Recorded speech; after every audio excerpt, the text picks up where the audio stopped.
Hi there, I'm Michael Ann Valterra with Seattle Money Coach. And I want to talk for a few minutes today about an earning tip that I find is really helpful. I find that a lot of times women are afraid to ask for what they really want if they're not sure that the answer is going to be yes. And I get it. It is scary to ask for all sorts of things, at negotiating salary or asking for a reduction in your rent. There's so many things that we can all ask for and negotiate, but if we're afraid that the answer is going to be no, for many of us, it stops us.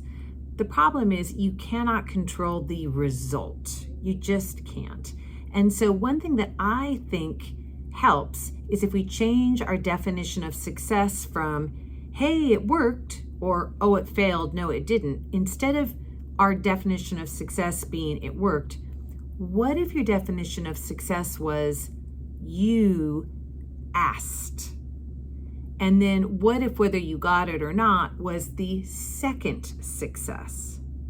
So, for example, years ago when I was trying to rent office space in Seattle and the landlord had listed the rent, I believe, at $700, I wanted to know if he would take $600, but I was really nervous about asking.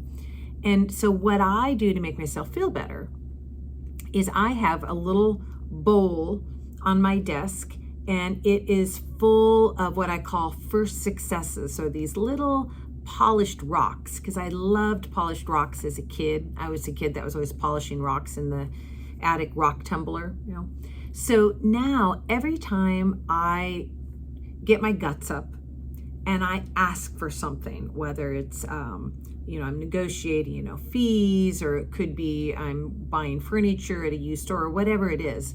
Anytime that I ask for something, I consider that a success. And I buy a little polished rock and put it in this bowl. All these polished rocks are things that I've asked for. Some of them worked and I actually got what I asked for, which would be a second success. And some of these things didn't work. But regardless, they're all first successes. The wonderful thing is that we can control asking. We can control our first success. So when I asked for a lower rent price and he said yes, I was so excited, but I got the polished rock because I asked, not because he said yes. When I went out car shopping and I tried to negotiate a much lower price, it didn't work at this one dealership, but I still bought myself a polished rock because I put myself out there and I asked. When people sometimes ask what I charge for a big, training or a big seminar and we have some type of negotiation, I always give myself this reward of this polished rock because I put myself out there and I asked. So I want you to consider changing your definition of success.